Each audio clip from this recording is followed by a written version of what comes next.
경부고속도로 천안 부근 추석을 나흘 앞둔 금요일 오후였다. 아스팔트 위로 끝없이 이어진 차량 행렬이 뜨거운 햇살 아래 갇혀 있었다. 에어컨을 틀어도 차 안은 후덥지근했고 라디오에서는 같은 교통정보만 반복해서 흘러나왔다. 경부고속도로 상행선 천안 나들목부터 신갈 분기점까지 12.8km 정체 중입니다. 통과 시간은 약 2시간 30분 예상됩니다. 박민우는 운전대를 쥔 손에 힘을 빼고 한숨을 내쉬었다. 45세. IT 컨설턴트로 일하는 그에게 시간은 곧 돈이었다. 하지만 이 순간만큼은 세상 누구도 이 정체를 비켜갈 수 없었다. 재벌도 권력자도 평범한 직장인도 똑같이 갇혀 있었다. 조수석에 앉은 아내가 스마트폰을 들여다보며 중얼거렸다. 여보, 내비 보니까 앞으로 10km는 더 막힌대요. 아예 기어가지도 않네요. 뒷좌석에서는 고등학교 1학년 아들이 이어폰을 낀 채 창밖만 바라보고 있었다. 옆에 앉은 초등학교 6학년 딸은 지루함을 못 이겨 연신 한숨을 쉬었다. 아빠, 언제 도착해요? 너무 답답해요. 민우는 백미러로 아이들을 바라보았다. 명절 때마다 반복되는 이 풍경. 어릴 적 자신도 뒷좌석에 앉아 똑같은 질문을 던졌던 기억이 났다. 세월은 흘러도 고속도로 정체는 변하지 않았다. 차는 완전히 멈춰섰다. 시동을 끄고 잠시 쉬기로 했다. 창문을 조금 내리자 9월의 바람이 스며들었다. 아직은 여름의 끝자락, 가을의 시작이 공존하는 계절이었다. 공기 중에 섞인 배기가스 냄새와 아스팔트에서 올라오는 열기가 묘한 조합을 이뤘다. 왼쪽 차선에는 은색 소형 세단이 서 있었다. 운전석에 노인이, 조수석에 할머니로 보이는 여성이 앉아 있었다. 민우는 무심코 그쪽을 바라보다가 시선이 마주쳤다. 할아버지가 창문을 내리고 빙그레 웃었다. 답답하시제? 이거 언제 풀릴라나 모르겠네요. 사투리가 섞인 따뜻한 목소리였다. 민우도 창문을 더 내리고 고개를 숙여 인사했다. 네, 뉴스 보니까 사고가 났다던데요. 앞으로 한참 걸릴 것 같습니다. 할아버지는 이른을 훌쩍 넘긴 듯 보였다. 주름이 깊게 팬 얼굴이었지만 눈빛만큼은 맑았다. 할머니도 온화한 미소를 띠고 있었다. 두 분 모두 수수한 차림이었지만 어딘지 모르게 품위가 느껴졌다. 어디 가시는 길입니까? 할아버지가 물었다. 경주요. 어머니 뵈러 가는 길입니다. 오, 우리도 경주 사는 사람들이라요. 반갑네요. 우연히 만든 작은 인연이었다. 민우는 처음 보는 노인에게서 묘한 친근감을 느꼈다. 무엇 때문인지 설명할 수 없었지만 그 눈빛 속에는 따스함이 있었다. 시간은 느리게 흘렀다. 30분이 지나도 1시간이 지나도 차는 움직이지 않았다. 라디오에서는 통과 예상 시간이 3시간, 4시간으로 늘어났다는 소식을 전했다. 사람들은 차에서 내려 스트레칭을 하거나 고속도로 갓길을 따라 걸었다. 어떤 이들은 트럭 뒤 그늘에 앉아 도시락을 꺼내 먹었다. 민우의 딸이 배고프다고 투정을 부렸다. 아내가 가방을 뒤져 과자 봉지를 꺼냈지만 점심시간이 훌쩍 지난 오후 3시였다. 제대로 된 식사가 필요한 시간이었다. 조금만 참아. 휴게소 가서 먹자. 민우가 달랬지만 휴게소까지는 아직 6km나 남아 있었다. 그때였다. 왼쪽 차에서 할아버지가 창문을 두드렸다. 민우가 고개를 돌리자 할아버지는 비닐봉지 하나를 들고 있었다. 이거 드시라우. 봉지 안에는 김밥이 2줄 들어 있었다. 김이 모락모락 나는 게 갓 만든 것 같았다. 민우는 당황해서 손을 저었다.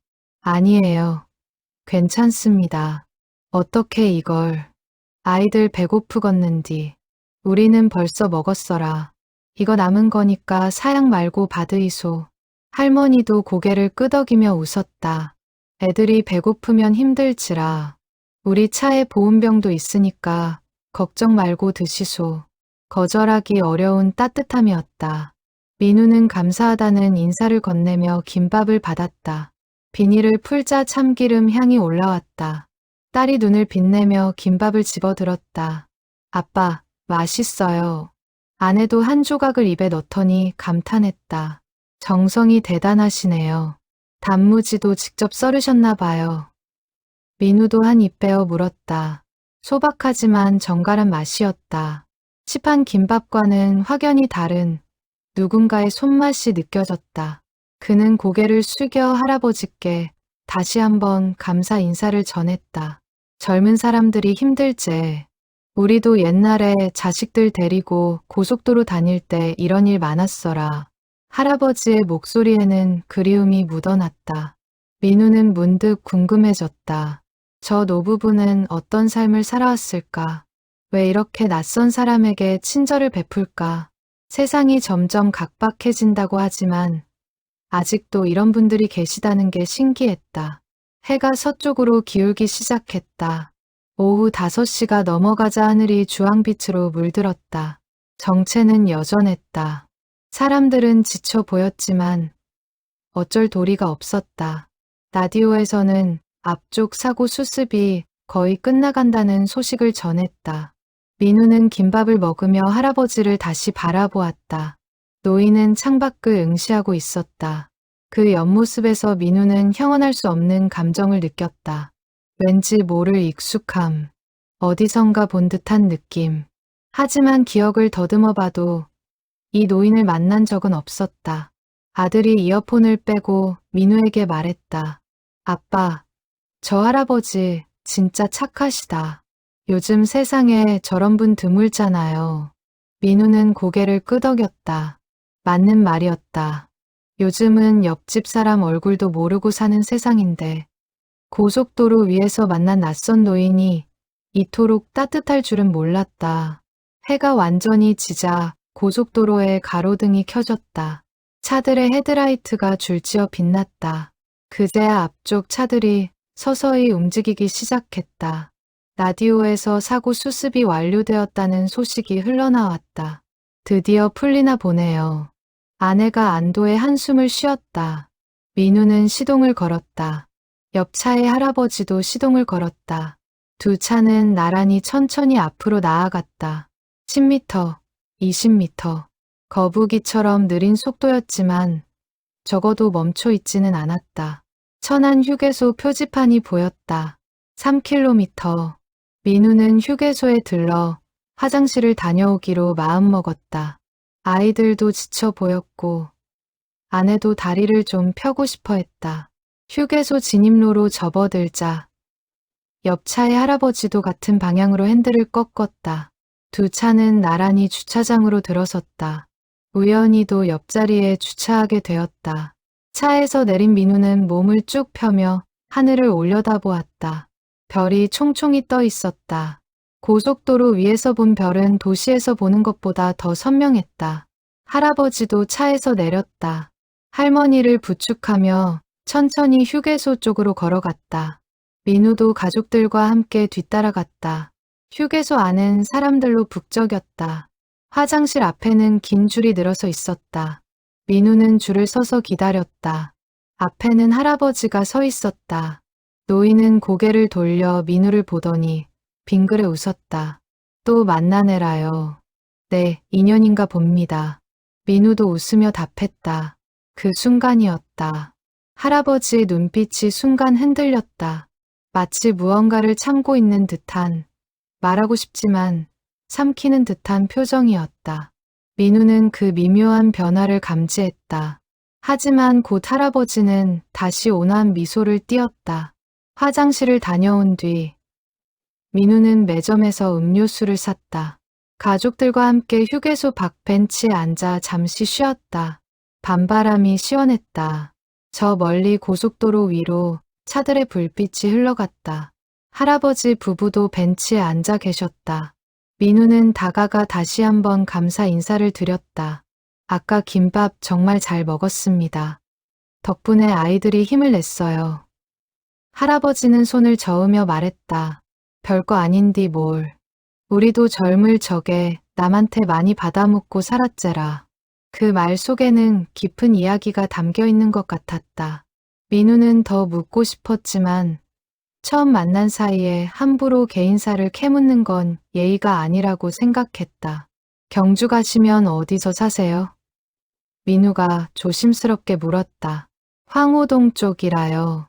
작은 집에서 둘이 살고 있어라. 민우의 어머니 댁도 황호동이었다. 어머니 댁도 황호동인데 혹시 서로 아실 수도 있겠네요. 할아버지는 잠시 민우를 바라보았다. 그 시선 속에는 무언가가 있었다. 알 수 없는 감정, 그리움인지 안타까움인지 아니면 다른 무엇인지. 하지만 할아버지는 아무 말도 하지 않았다. 어머니 성함이 어찌 되시오? 할머니가 조심스럽게 물었다. 이순희입니다. 순간 할아버지의 얼굴이 굳어졌다. 할머니도 숨을 멈춘 듯 조용해졌다. 민우는 그 변화를 눈치챘다. 뭔가 잘못된 걸까? 어머니가 이 동네에서 뭔가 문제를 일으킨 적이 있나? 하지만 할아버지는 곧 표정을 수습하고 고개를 끄덕였다. 그러시구만요. 좋은 밤 되이소. 노부부는 자리에서 일어나 휴게소를 나갔다. 민우는 그 뒷모습을 바라보며 묘한 기분을 느꼈다. 분명 뭔가가 있었다. 어머니 이름을 듣는 순간 공기가 변했다. 차에 오르기 전 민우는 휴게소 화장실에 다시 들렀다. 볼일을 마치고 나오는데 복도 끝에 할아버지가 서 있었다. 벽에 기대어 창밖을 바라보는 그 모습이 쓸쓸해 보였다. 민우는 다가가려다 멈췄다. 할아버지의 어깨가 미세하게 떨리고 있었다. 노인은 주머니에서 낡은 지갑을 꺼냈다. 그 안에서 오래된 사진 한 장을 꺼내 들었다. 멀리서라 자세히는 보이지 않았지만 젊은 남자의 얼굴이 희미하게 보였다. 할아버지는 사진을 어루만지며 작게 중얼거렸다. 민호야. 아버지가 오늘도 널 만났다. 민우는 가슴이 철렁했다. 저 사진 속 사람은 누구일까? 할아버지의 아들일까? 그렇다면 지금은 어디 있는 걸까? 할아버지의 목소리에 묻어난 그리움과 슬픔이 공기를 무겁게 짓눌렀다. 노인은 사진을 다시 지갑에 넣고 고개를 들었다. 그때 민우와 시선이 마주쳤다. 할아버지는 놀란 듯 했지만 이내 쓸쓸하게 웃었다. 보고 있었구만요. 죄송합니다.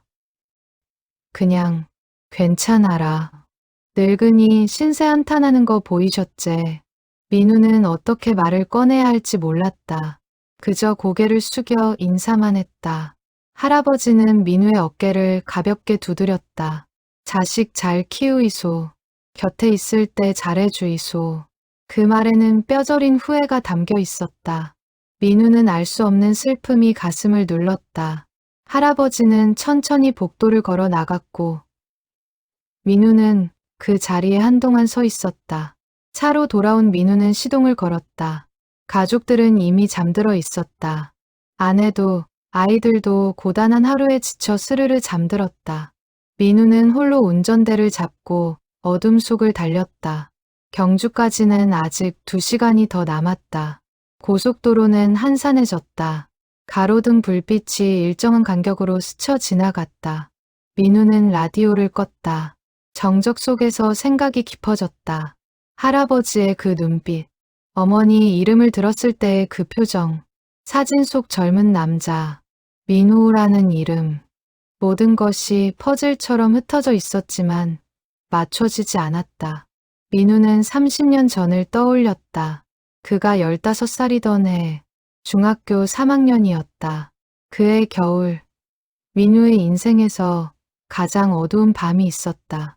12월의 차가운 밤이었다. 어머니는 송년회에 다녀오는 길이었다. 민우는 집에서 혼자 TV를 보고 있었다. 밤 11시쯤 현관문이 열리는 소리가 들렸다. 어머니가 들어왔다. 얼굴이 붉었고 술 냄새가 났다. 엄마 괜찮아요? 민우가 물었다. 응, 괜찮아. 잠깐 나갔다 올게. 지금요? 어디 가시게요? 약국. 두통약 좀 사와야 해. 제가 갈게요. 엄마. 아니야. 금방 다녀올게. 어머니는 차 키를 들고 나갔다. 민우는 불안했다. 어머니의 걸음걸이가 위태로웠다. 하지만 말릴 수 없었다. 어머니는 고집이 셌다. 30분이 지났다. 1시간이 지났다. 어머니는 돌아오지 않았다. 민우는 휴대전화로 연락했지만 받지 않았다. 불안감이 커졌다. 밤 12시 30분쯤 집 전화가 울렸다. 경찰이었다. 이순희 씨 댁 맞습니까? 사고가 났습니다. 지금 바로 병원으로 오십시오. 민우는 택시를 타고 병원으로 달려갔다. 응급실 앞에는 경찰관이 서 있었다. 학생, 보호자 맞나요? 네, 엄마는 어떻게 됐어요? 어머니는 경상이야. 그런데 사고로 다른 분이 돌아가셨어. 민우의 머릿속이 하얘졌다. 다른 분, 돌아가셨다고? 경찰은 차분하게 설명했다. 어머니가 음주운전을 하다가 횡단보도를 건너던 보행자를 쳤다고. 그 사람은 현장에서 사망했다고. 20대 후반의 젊은 남성이었다고. 민우는 무릎이 꺾였다. 어머니가 사람을 죽였다. 음주운전으로. 민우는 믿을 수 없었다. 어머니는 평소 운전을 조심하는 사람이었다. 하지만 그날 밤, 단 한 번의 실수가 한 사람의 목숨을 앗아갔다. 어머니는 병실에 누워 있었다.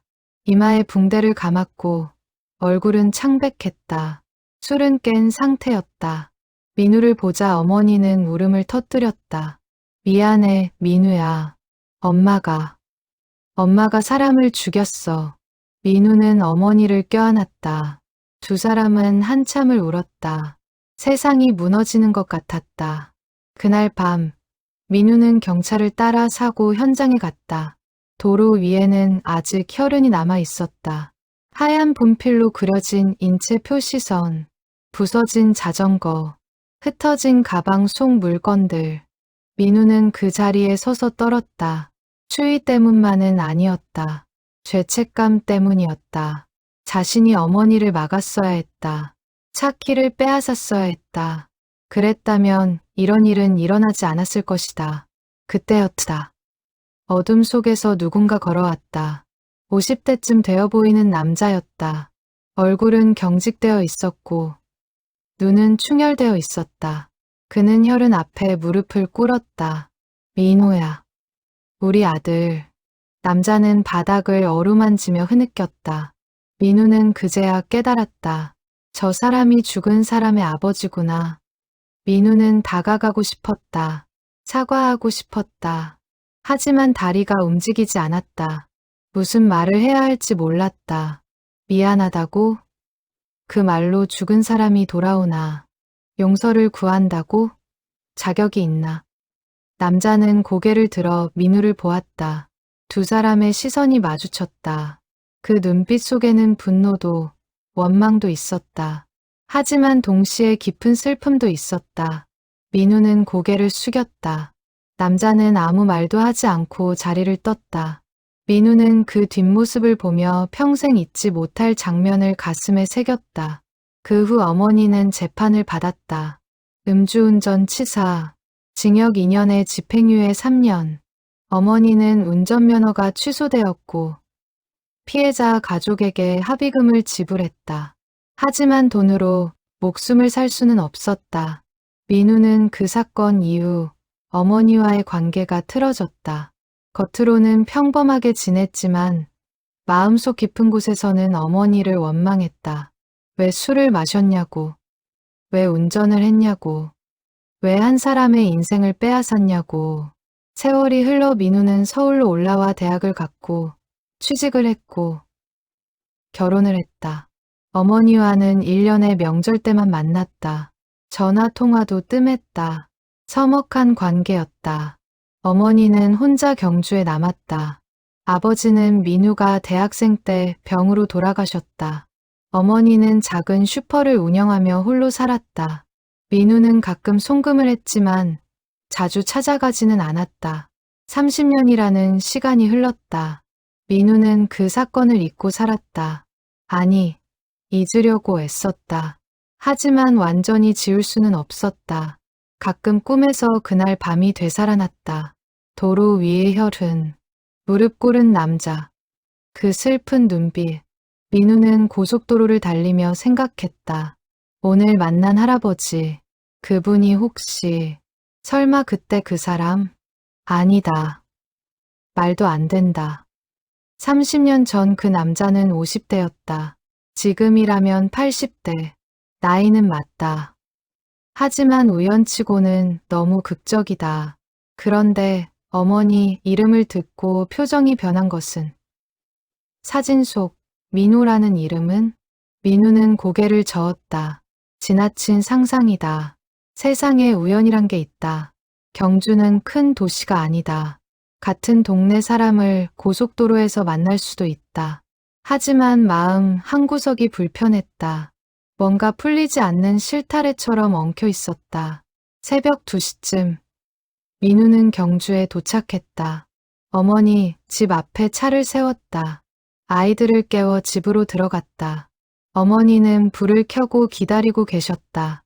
어휴, 고생 많았다. 길 많이 막혔제? 네, 12시간 걸렸어요. 배고프제? 밥 차려줄까? 아니에요. 괜찮아요. 그냥 자고 내일 먹을게요. 민우는 어머니를 바라보았다. 70세. 주름이 깊어지고 머리는 백발이 되었다. 30년 전 그날 밤의 죄책감을 안고 살아온 세월이 얼굴에 새겨져 있었다. 어머니는 여전히 그 사건을 잊지 못하고 있었다. 가끔 혼잣말로 중얼거렸다. 내가 사람을 죽였다고, 용서받을 수 없다고. 민우는 어머니에게 묻고 싶었다. 혹시 강태수라는 사람 아느냐고. 황호동에 사는 노인, 아들 이름이 민우인 사람. 하지만 차마 입이 떨어지지 않았다.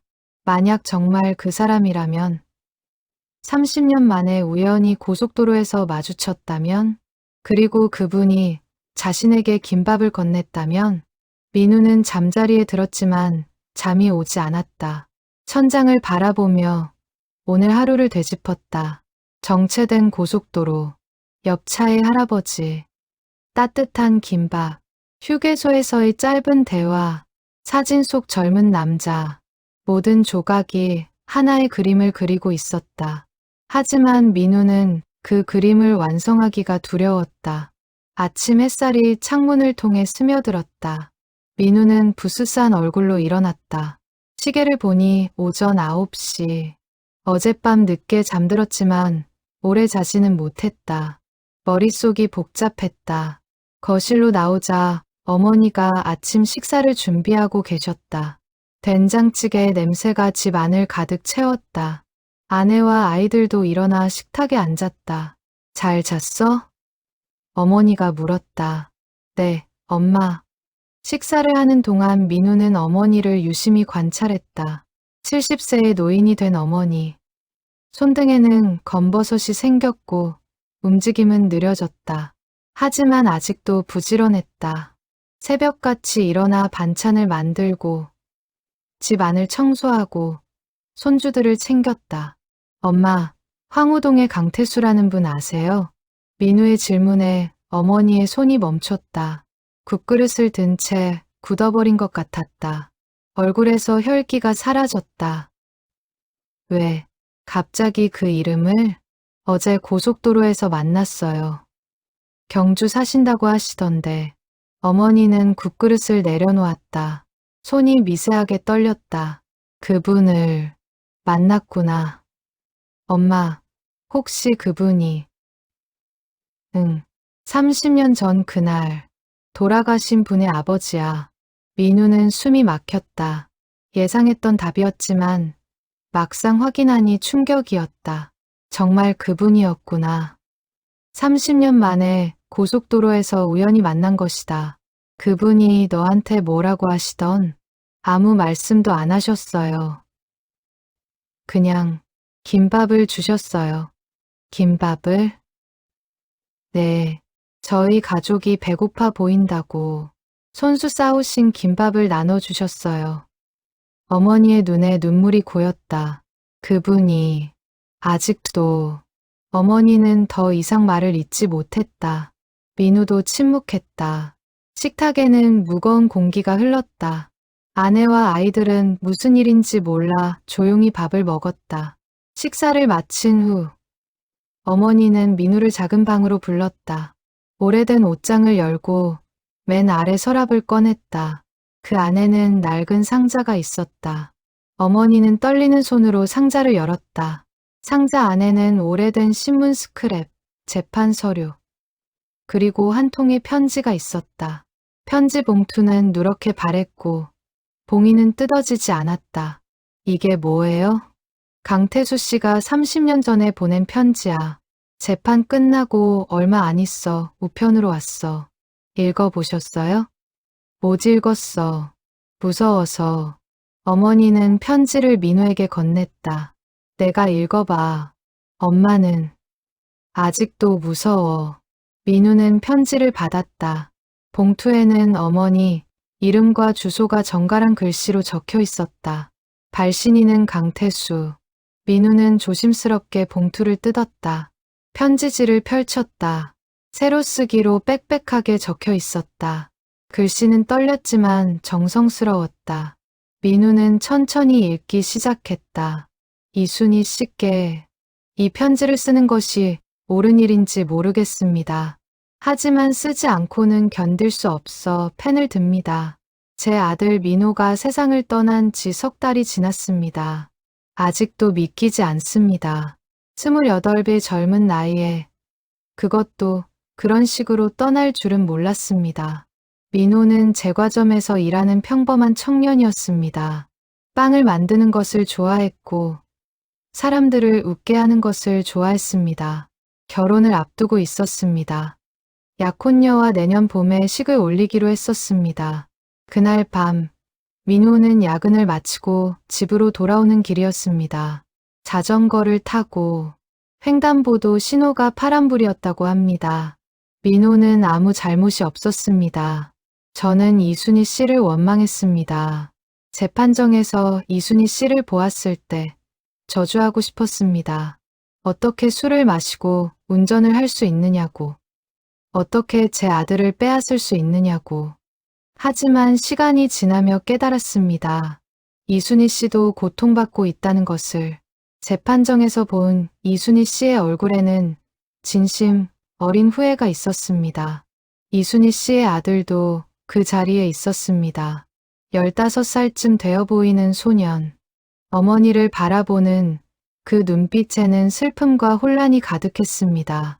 저는 그날 밤 사고 현장에서 그 소년을 보았습니다. 아이는 혈흔 앞에서 떨고 있었습니다. 저를 보았을 때 그 아이의 눈에는 죄책감이 가득했습니다. 그 모습을 보며 생각했습니다. 이 아이에게 무슨 죄가 있나? 어머니의 잘못을 왜 이 아이가 짊어져야 하나? 이순희 씨. 저는 이순희 씨를 용서합니다. 쉬운 결정은 아니었습니다. 아직도 민호가 그립고, 아직도 밤마다 울고, 아직도 세상이 불공평하다고 생각합니다. 하지만 증오를 품고 사는 것은 저를 더 파괴할 뿐입니다. 민호는 착한 아이였습니다. 누구도 원망하지 않는 성품이었습니다. 만약 민호가 살아있다면 이순희 씨를 용서하라고 말했을 것입니다. 그러니 이순희 씨도 스스로를 용서하십시오. 평생 죄책감에 짓눌려 사는 것은 또 다른 비극입니다. 이순희 씨의 아들을 위해서라도 잘 사십시오. 저는 이제 민호를 보내주려 합니다. 가슴에 묻고 기억 속에 남기고 앞으로 나아가려 합니다. 쉽지 않겠지만 해야 할 일입니다. 이순희 씨도 그러시길 바랍니다. 강태수 올림. 민우는 편지를 다 읽고 고개를 들었다. 어머니는 창밖을 바라보며 눈물을 흘리고 있었다. 민우도 눈시울이 뜨거워졌다. 30년 동안 이 편지를 못 읽으셨어요?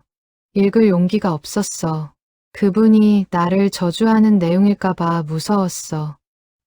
엄마, 그런데 오늘 내 얘기를 듣고 나니까 읽어야 할 것 같았어. 어머니는 민우를 안았다. 30년 동안 쌓인 죄책감과 후회가 그 포옹 속에 담겨 있었다. 민우도 어머니를 껴안았다. 두 사람은 한참을 그렇게 서 있었다. 엄마, 강태수 씨를 찾아뵙고 싶어요. 뭐라고? 제대로 인사드리고 싶어요. 어제는 몰랐지만 이제는 알았으니까요.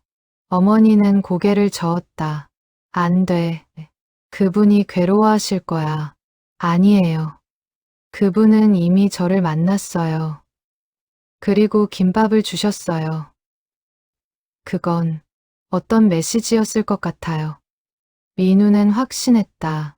강태수 할아버지는 자신이 누구인지 알았을 것이다. 어머니 이름을 듣고 확인했을 것이다. 그럼에도 김밥을 건넸다.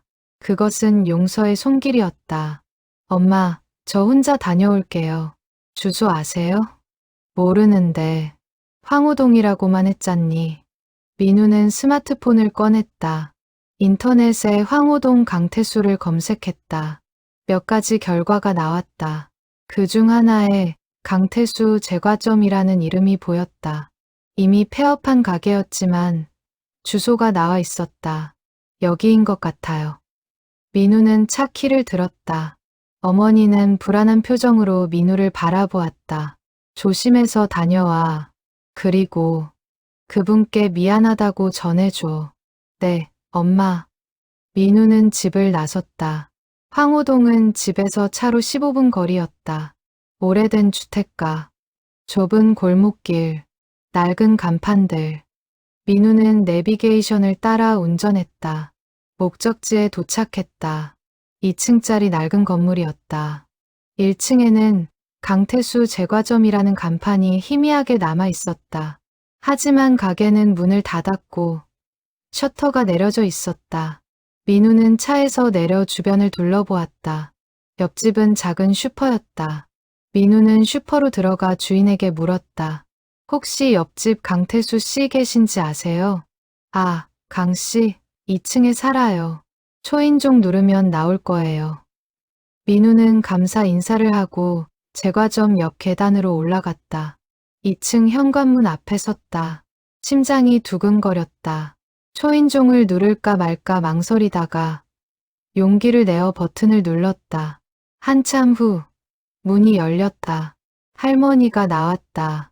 어제 고속도로에서 본 그 할머니였다. 할머니는 민우를 보고 놀란 표정을 지었다. 어제 그 고속도로에서 뵌, 네, 맞습니다. 저 찾아뵙고 싶어서 왔습니다. 할머니는 잠시 망설이다가 문을 열어주었다. 들어오이소. 집 안은 소박했다. 오래된 가구들과 낡은 벽지. 하지만 깨끗하게 정돈되어 있었다. 거실 벽에는 사진들이 걸려 있었다. 그중 가장 큰 사진은 젊은 남자의 얼굴이었다. 웃고 있는 모습, 환한 미소. 민우는 그 사진을 보며 가슴이 먹먹해졌다. 저 사람이 강민호구나. 30년 전 그날 밤, 어머니의 차에 치여 세상을 떠난 청년. 앉으이소. 할머니가 말했다. 민우는 소파에 앉았다. 할머니는 차를 준비하러 부엌으로 갔다. 민우는 거실을 둘러보았다. 오래된 시계, 낡은 TV, 책장에 꽂힌 책들. 모든 것이 시간이 멈춘 듯했다. 할아버지가 안방에서 나왔다. 민우를 보고 잠시 멈칫하더니 천천히 다가왔다. 왔구 말라. 네, 할아버지. 어제는 몰라 뵙고 죄송합니다. 아이고, 자네가 무슨 잘못이 있나. 할아버지는 민우 앞에 앉았다.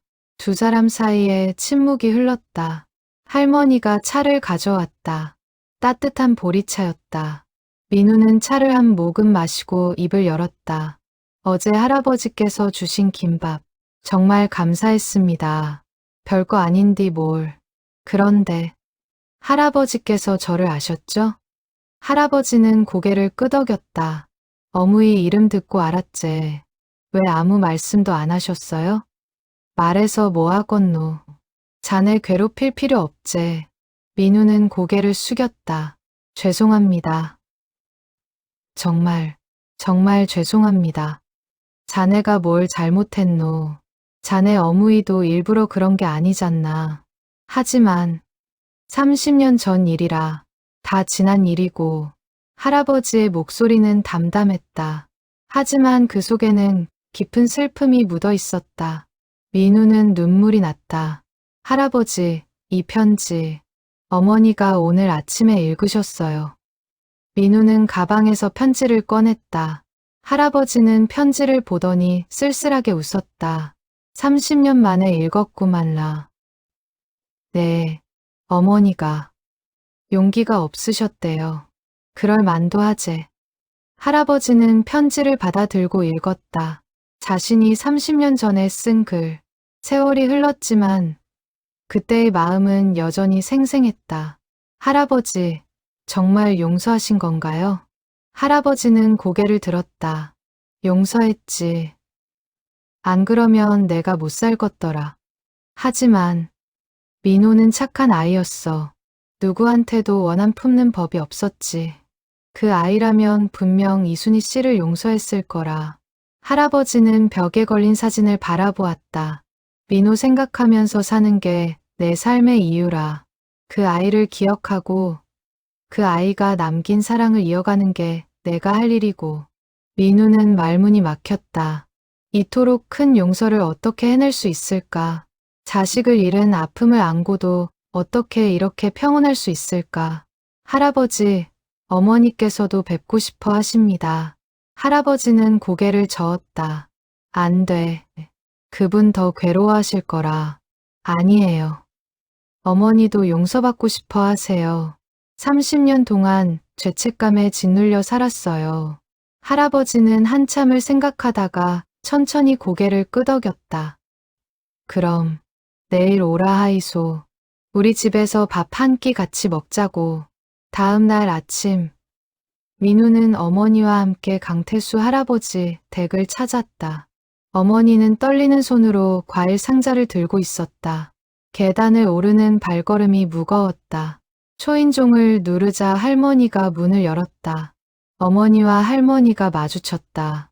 30년 만의 만남이었다. 두 사람 모두 말을 잇지 못했다. 들어오이소. 할머니가 먼저 입을 열었다. 어머니는 고개를 숙여 인사했다. 죄송합니다.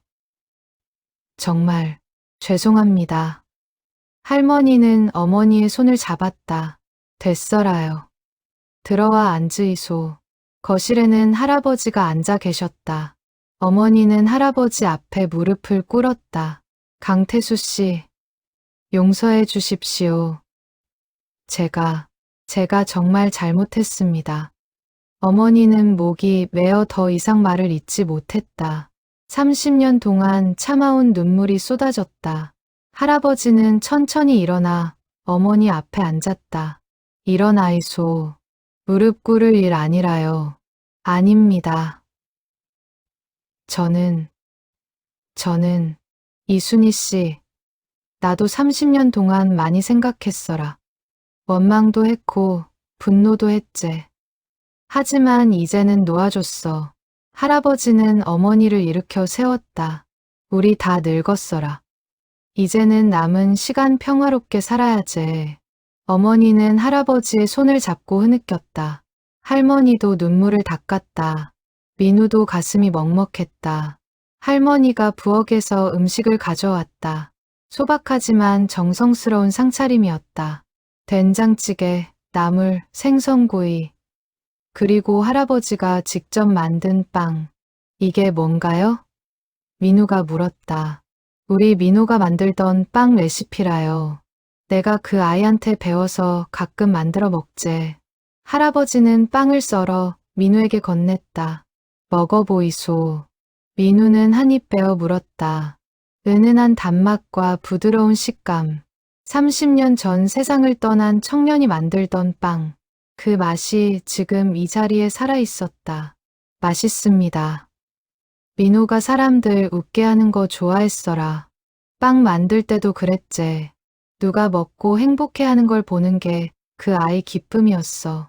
할아버지는 벽에 걸린 사진을 가리켰다. 저 사진이 민호 마지막 생일 때 찍은 거라. 28살. 약혼녀랑 같이 찍었제. 사진 속 청년은 환하게 웃고 있었다. 옆에는 아름다운 여성이 서 있었다. 두 사람 모두 행복해 보였다. 약혼녀분은 지금 어떻게 지내시나요? 어머니가 조심스럽게 물었다. 결혼했어라. 민호 떠나고 3년 후에 우리가 권했제. 젊은 사람이 평생 혼자 살 수는 없잖나. 할머니가 말을 이었다. 지금은 부산에 살아라. 가끔 연락하고 명절 때 인사도 하고 좋은 사람 만나서 잘 살더라. 어머니는 고개를 숙였다. 쟤 때문에 그분 인생도 망가뜨렸네요. 아니라요. 그 사람도 이제는 행복해라. 다들 살아가는 거제. 식사를 하는 동안 할아버지는 민호 이야기를 많이 했다. 어릴 적 개구쟁이였던 일, 중학생 때 제과점을 돕던 일, 고등학교 졸업하고 제빵사가 되겠다고 선언하던 일, 민호가 20살 때 제과기능사 자격증 땄어라. 그날 우리한테 케이크 만들어줬제.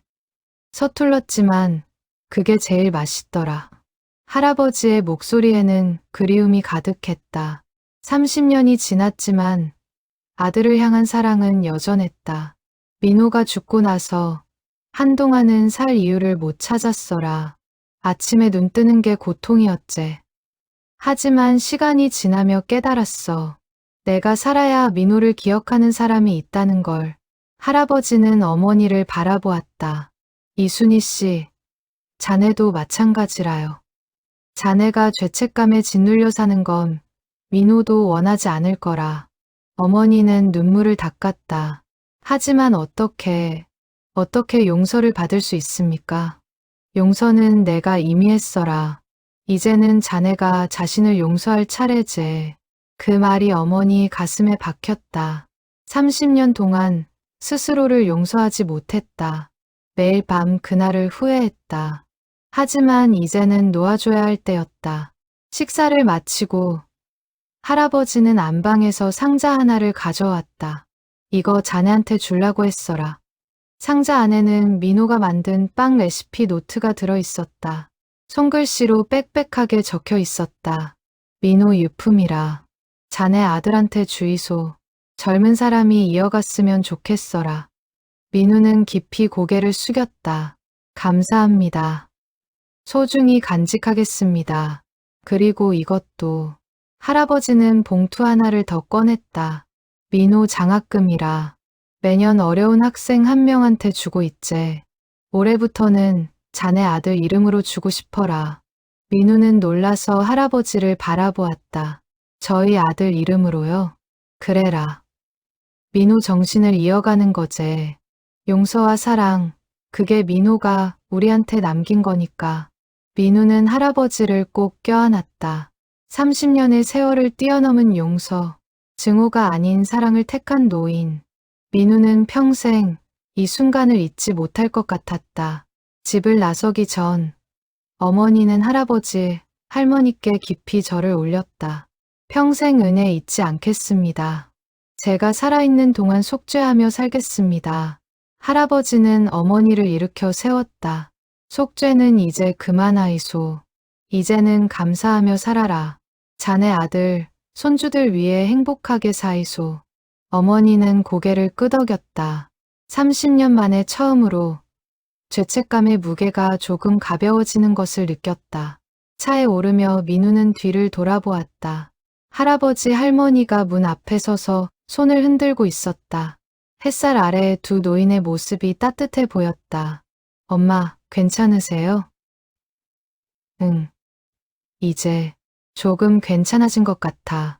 어머니는 창밖을 바라보며 조용히 눈물을 흘렸다. 하지만 그 눈물은 더 이상 죄책감의 눈물이 아니었다. 감사의 눈물이었다. 집으로 돌아오는 길, 민우는 생각했다.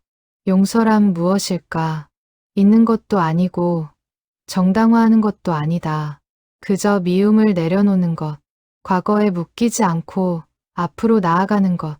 강태수 할아버지는 그것을 해냈다. 가장 큰 상실을 겪고도 증오 대신 사랑을 택했다. 복수 대신 용서를 택했다. 그것이야말로 진정한 용기였다.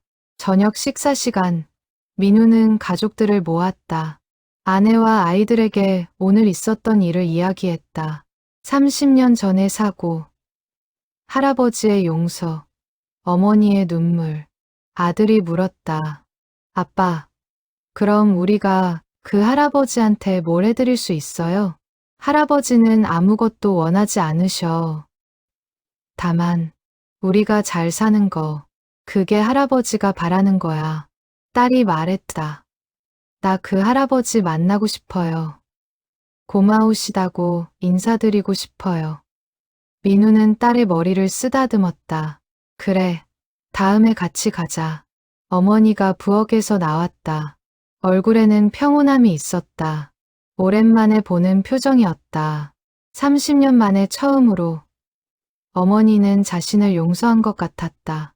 밤이 깊어갔다.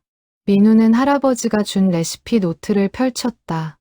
첫 페이지에는 민우의 글씨로 이렇게 적혀 있었다. 빵은 사람을 행복하게 만듭니다. 제가 만든 빵을 먹고 누군가 웃는다면 그것이 제 기쁨입니다. 민우는 책장을 넘겼다. 수십 가지 레시피가 적혀 있었다. 식빵, 단팥빵, 크림빵, 소보루빵. 하나하나가 정성스러웠다. 민우는 결심했다. 이 레시피를 아들에게 물려주리라. 그리고 아들이 언젠가 빵을 만들 때 민우 이야기를 해주리라.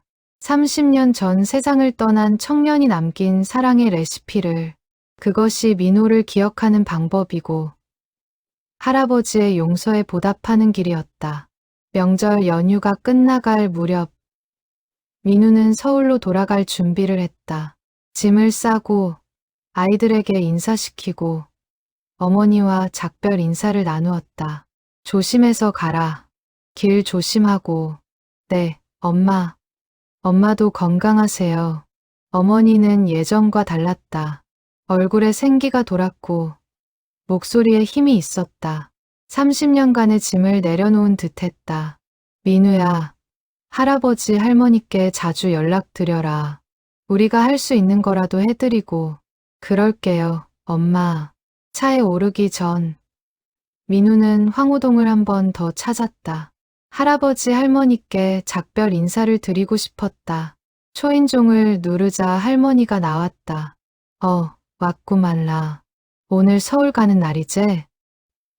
네, 가기 전에 인사드리러 왔어요. 거실에는 할아버지가 앉아 신문을 보고 계셨다. 민우를 보자 빙그레 웃었다. 벌써 가는교? 조금 더 있다 가지. 다음에 다시 올게요. 자주 올게요. 할아버지는 고개를 끄덕였다. 그래라. 가족들 데리고 와라. 우리도 손주들 보고 싶제.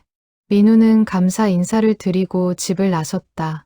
계단을 내려오는데 할아버지가 문 밖으로 나왔다. 잠깐만. 할아버지는 민우에게 작은 봉지를 건넸다. 이거 차 안에서 먹어라. 봉지 안에는 김밥이 2줄 들어 있었다. 고속도로에서 받았던 그 김밥과 똑같았다. 할아버지, 길 가다 배고프겠는디. 우리가 만든 거니까 걱정 말고 먹으이소. 민우는 뜨거운 것이 치밀어 올랐다. 감사합니다. 정말 감사합니다. 별거 아니라. 조심해서 가이소. 민우는 깊이 고개를 숙였다. 할아버지는 손을 흔들며 집으로 들어갔다. 민우는 차에 올라 김밥 봉지를 조수석에 놓았다. 고속도로에 진입했다. 다행히 오늘은 정체가 없었다. 차들이 순조롭게 흘러갔다. 민우는 라디오를 틀었다. 잔잔한 음악이 흘러나왔다. 천안 휴게소를 지날 때였다. 민우는 문득 차를 세우고 싶었다. 휴게소에 들어가 잠시 쉬고 싶었다. 주차장에 차를 세우고 내렸다. 며칠 전 이곳에서 할아버지를 만났었다. 화장실 복도에서 사진을 바라보던 할아버지. 그 쓸쓸한 뒷모습. 민우는 그때와 같은 자리에 섰다. 창밖을 바라보았다. 고속도로 위로 차들이 흘러갔다. 각자의 목적지를 향해 가는 사람들. 얼마나 많은 사연이 이 고속도로를 지나갔을까. 기쁜 일로 가는 사람, 슬픈 일로 가는 사람, 평범한 일상으로 돌아가는 사람. 민우도 그 중 하나였다. 민우는 주머니에서 핸드폰을 꺼냈다. 사진첩을 열어 며칠 전 찍은 사진을 보았다. 할아버지 할머니와 함께 찍은 사진. 모두가 웃고 있었다. 이 사진을 액자에 넣어 집에 걸어두리라. 그리고 아이들에게 이야기해 주리라. 용서의 의미를, 사랑의 힘을. 휴게소를 나와 다시 운전을 시작했다. 1시간쯤 지났을 때 딸이 배고프다고 했다. 민우는 조수석에 김밥 봉지를 건넸다. 할아버지가 싸주신 거야. 나눠 먹어. 아이들이 김밥을 먹으며 좋아했다. 아내도 한 조각 먹더니 감탄했다. 역시 정성이 다르네요. 민우도 하나 집어 먹었다. 소박하지만 따뜻한 맛. 할아버지 할머니의 손맛. 30년간의 슬픔을 견뎌낸 손으로 만든 음식. 서울에 도착한 건 저녁 무렵이었다. 집에 들어와 짐을 풀고 샤워를 하고 저녁을 먹었다. 일상으로 돌아왔다. 하지만 민우는 변했다. 며칠간의 경험이 그를 바꿔놓았다. 용서의 의미를 배웠고 사랑의 힘을 느꼈다. 그리고 과거와 화해하는 법을 알았다. 밤, 아이들을 재우고 아내와 차를 마시며 대화를 나눴다. 여보, 이번 명절은 정말 특별했어요. 나도 그래. 평생 잊지 못할 거야. 할아버지 정말 대단하신 것 같아요. 어떻게 저렇게 용서할 수 있을까요? 아마 민우 씨가 그런 사람이었을 거야. 아버지가 아들을 닮은 거지. 우리도 아이들한테 그런 걸 가르쳐야 할 것 같아요. 용서하는 법, 사랑하는 법. 민우는 고개를 끄덕였다. 그러려면 우리부터 실천해야겠지. 며칠 후, 민우는 회사에서 프로젝트를 진행하다가 어려운 상황에 부딪혔다. 팀원 중 한 명이 실수로 중요한 데이터를 날렸다. 평소 같았으면 화를 냈을 것이다. 하지만 민우는 심호흡을 하고 말했다. 괜찮아요. 실수는 누구나 할 수 있어요. 같이 복구해 봅시다. 팀원은 놀란 표정으로 민우를 바라보았다. 팀장님, 죄송합니다. 제가 정말 됐어요. 같이 해결하면 돼요. 그날 저녁, 팀원이 민우에게 말했다. 팀장님, 오늘 정말 감사했습니다. 화내실 줄 알았는데 예전 같았으면 그랬을 거예요. 하지만 요즘 배운 게 있어서요. 뭘 배우셨는데요? 용서요. 그리고 사람을 대하는 법. 민우는 강태수 할아버지의 이야기를 간략하게 들려주었다. 팀원은 감동한 표정으로 들었다. 대단하신 분이네요. 네, 저도 그분처럼 살고 싶어요. 그 후로 민우는 사람들을 대하는 태도가 달라졌다. 실수에 관대해졌고, 화를 덜 냈고, 더 많이 웃었다. 동료들이 변화를 느꼈다. 팀장님, 요즘 좀 달라지신 것 같아요. 더 편안해 보이세요. 그래요? 제가? 네, 예전엔 좀 날카로우셨는데, 요즘은 부드러워지신 것 같아요. 민우는 웃었다. 강태수 할아버지의 영향이었다. 용서를 배우니 삶이 가벼워졌다. 미움을 내려놓으니 마음이 편해졌다. 주말마다 민우는 어머니에게 전화했다. 안부를 묻고 건강을 챙기고 사랑한다고 말했다. 예전에는 하지 않던 일이었다. 엄마, 사랑해요. 어머, 갑자기 왜 그래? 그냥요. 말 안 하고 살았던 것 같아서요. 어머니는 전화기 너머로 눈물을 흘렸다. 나도 사랑한다. 민우야. 민우는 할아버지에게도 정기적으로 전화했다. 안부를 묻고 도움이 필요한 건 없는지 물었다. 할아버지 건강하시죠? 그래라. 우리 잘 지내고 있제. 필요한 거 있으시면 언제든 말씀하세요. 고맙네라. 자네 목소리 듣는 것만으로도 좋아. 통화를 끝내며 할아버지가 말했다. 민우야, 자네 참 착한 사람이라. 민호가 자네 같은 친구 있었으면 좋았을 텐디. 그 말에 민우는 눈시울이 뜨거워졌다. 할아버지, 저야말로 할아버지를 만나서 행운이에요. 우리도 그렇지. 자네 만나서 위로가 많이 됐어라. 전화를 끊고 민우는 생각했다. 인연이란 참 신기한 것이다. 30년 전 비극으로 시작된 관계가 이제는 치유와 사랑으로 이어지고 있었다. 고속도로 정체. 그 지루하고 답답한 시간이 기적을 낳았다. 만약 그날 정체가 없었다면? 만약 옆 차선에 할아버지가 없었다면? 만약 김밥을 건네지 않았다면? 민우는 알 수 없었다. 하지만 분명한 건 그 우연이 민우의 인생을 바꿔놓았다는 것이다. 가을이 깊어갔다. 서울 거리에는 낙엽이 쌓였고 바람이 차가워졌다. 민우는 회사 일과 가정 일을 병행하며 바쁘게 살았다. 하지만 마음속 한편에는 언제나 할아버지가 있었다. 어느 주말 민우는 아들을 데리고 베이킹 클래스에 등록했다. 민우의 레시피 노트를 보며 빵을 배우고 싶었다. 아빠, 우리가 정말 빵을 만들어요? 응. 할아버지가 준 레시피로 만들어 보자. 수업은 3개월 과정이었다. 매주 토요일 오전, 민우와 아들은 베이킹 학원에 갔다. 처음에는 서툴렀다. 반죽이 잘 안 됐고 모양도 엉망이었다. 하지만 점차 나아졌다. 강사의 지도를 받고 레시피를 연구하고 여러 번 시도하며 실력이 늘었다. 어느 날 민우는 민호의 레시피대로 단팥빵을 만들었다. 오븐에서 빵이 구워지는 냄새가 주방을 가득 채웠다. 딸이 코를 벌름거리며 들어왔다. 아빠, 뭐 만들어요? 진짜 맛있는 냄새 나요. 오븐 타이머가 울렸다. 민우는 조심스럽게 빵을 꺼냈다. 황금빛 표면, 윤기 나는 겨울. 민호가 만들던 그 빵과 비슷해 보였다. 식으면 맛을 봤다. 부드러운 빵 속, 달콤한 팥소. 완벽하지는 않았지만 정성은 담겼다. 아들, 맛 좀 봐. 아들이 한 입 베어 물었다. 와, 맛있어요.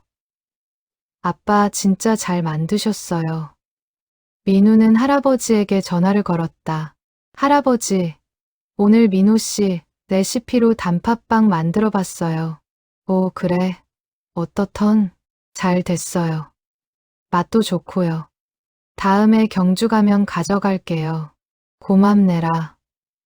우리도 먹어보고 싶제. 며칠 후, 민우는 회사에서 팀 워크숍을 준비했다. 팀원들과의 관계 개선을 위한 행사였다. 민우는 워크숍에서 자신의 이야기를 나눴다. 여러분, 제가 최근에 경험한 일을 나누고 싶습니다. 민우는 고속도로 정체, 할아버지와의 만남, 30년 전 사건, 그리고 용서의 과정을 이야기했다. 팀원들은 숨죽이며 들었다. 이 경험을 통해 배운 건 용서의 힘입니다. 그리고 사람을 대하는 태도의 중요성이죠. 저는 앞으로 여러분과 일할 때 더 많이 이해하고, 더 많이 용서하고, 더 많이 사랑하며 일하고 싶습니다. 박수가 터졌다. 한 팀원이 손을 들었다. 팀장님, 저도 비슷한 경험이 있어요. 저희 아버지가. 그날 워크숍은 서로의 이야기를 나누는 시간이 되었다. 사람들은 평소 말하지 못했던 상처와 아픔을 털어놓았다. 그리고 서로를 위로했다.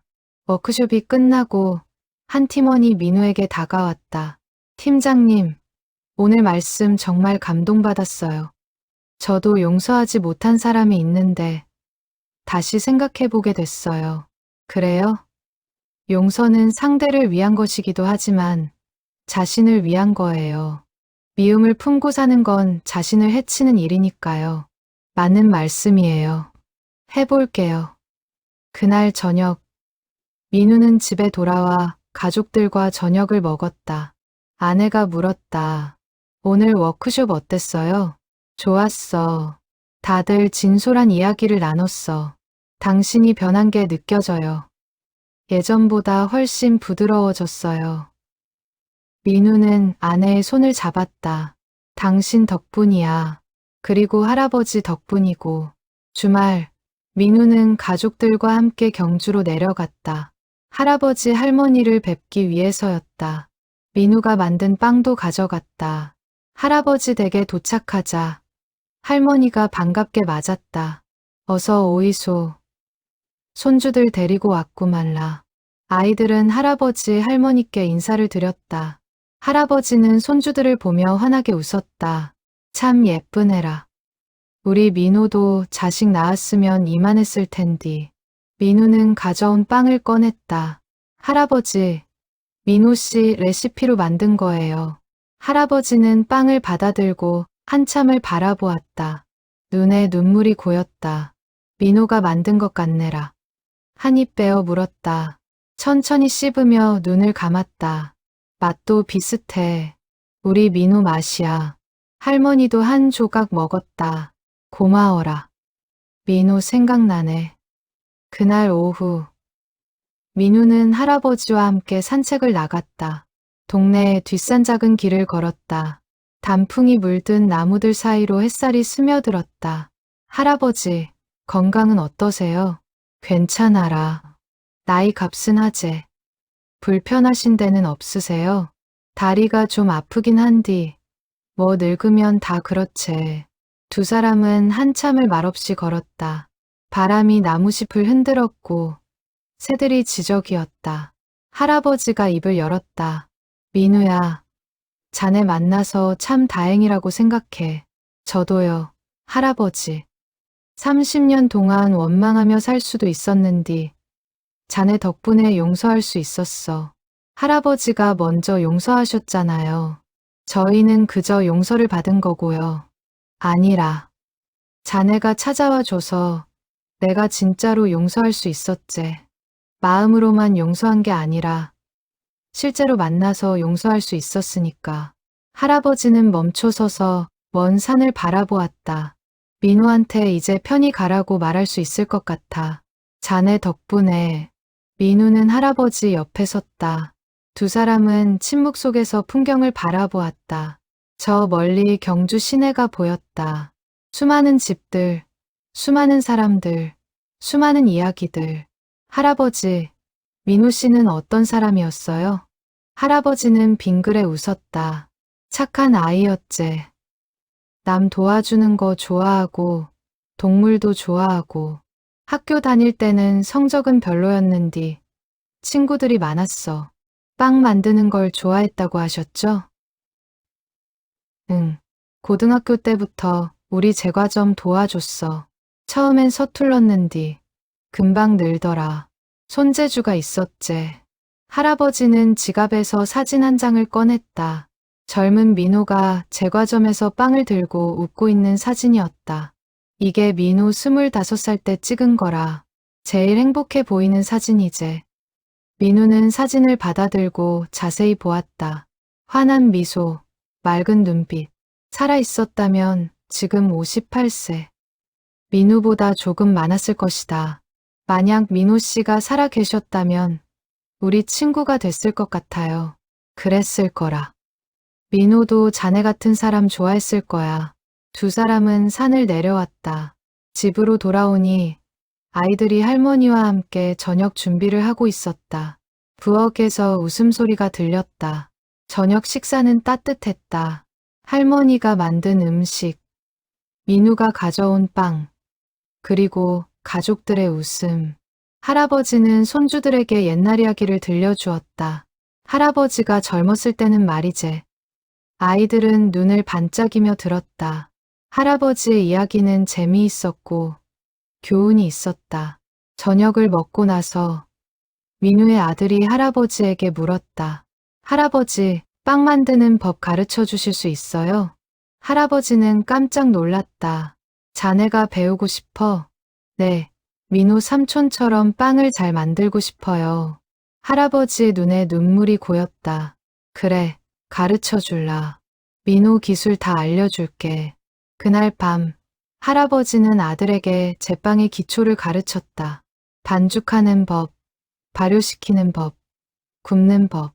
아들은 진지하게 배웠다. 할아버지, 이거 어렵네요. 처음엔 다 그렇지. 민호도 처음엔 실수 많이 했어. 그래도 계속하다 보면 늘어. 민호는 그 모습을 보며 가슴이 뭉클했다. 할아버지가 아들에게 민호의 기술을 전수하고 있었다. 30년의 세월을 뛰어넘어 사랑이 이어지고 있었다. 밤늦게까지 빵을 만들었다. 오븐에서 빵이 구워지는 냄새가 집 안을 가득 채웠다. 완성된 빵은 모양이 삐뚤었지만 맛은 좋았다. 할아버지, 제가 만든 거예요. 잘했네라. 민호도 처음엔 이랬지. 아들은 빵을 한 입 베어 물며 활짝 웃었다. 할아버지도, 할머니도, 민호도 웃었다. 그 웃음 속에는 치유가 있었고 희망이 있었다. 늦은 밤, 집으로 돌아가는 차 안에서 아들이 말했다. 아빠, 할아버지 정말 좋으신 분이에요. 그렇지? 저도 할아버지처럼 살고 싶어요. 사람들을 용서하고 사랑하고. 민우는 백미러로 아들을 바라보았다. 아직 어린 소년이지만 벌써 중요한 것을 배우고 있었다. 아빠도 그렇게 살 거야. 우리 같이 그렇게 살자. 네. 차는 어둠 속을 달렸다. 하지만 민우의 마음은 밝았다. 할아버지의 용서, 어머니의 치유, 아들의 성장, 모든 것이 선순환을 이루고 있었다. 고속도로 위를 달리며 민우는 생각했다. 인생은 참 묘하다. 비극에서 시작된 이야기가 아름다운 우정으로 피어났다. 미움이 사랑으로 바뀌었다. 그리고 그 모든 것의 시작은 정체된 고속도로 위. 할아버지가 건넨 김밥 한 줄이었다. 겨울이 왔다. 서울에 첫눈이 내렸다. 민우는 창밖을 바라보며 할아버지를 생각했다. 경주도 눈이 내리고 있을까? 할아버지는 추운 날씨에 건강하실까? 전화를 걸었다. 할아버지가 받았다. 여보세요? 할아버지, 저 민우예요. 건강하시죠? 그래라. 우리 잘 있제. 자네는? 저도 잘 지내요. 할아버지, 경주도 눈 와요? 응. 오늘 아침부터 펑펑 내리더라. 우리 민우 눈 좋아했는디. 할아버지의 목소리가 잠시 잠겼다. 민우는 조심스럽게 말했다. 할아버지, 크리스마스 때 저희가 내려가도 될까요? 오, 그래. 오이소. 우리 기다리고 있을게. 민우는 가족회의를 열었다. 여러분, 올 크리스마스는 경주에서 보내는 게 어때요? 아내가 웃으며 고개를 끄덕였다. 좋아요. 할아버지 할머니 뵙고 싶었어요. 아이들도 좋다고 손을 들었다. 저도 할아버지 만나고 싶어요. 민우는 준비를 시작했다. 할아버지 할머니께 드릴 선물을 골랐다. 따뜻한 담요, 건강식품, 그리고 손수 만든 빵. 크리스마스 이브. 민우 가족은 경주로 향했다. 고속도로에는 차가 많지 않았다. 순조롭게 달렸다. 천안 휴게소를 지날 때 민우는 잠시 차를 세웠다. 몇 달 전 할아버지를 만났던 그 휴게소. 그때의 기억이 생생했다. 여기가 할아버지 만난 곳이에요?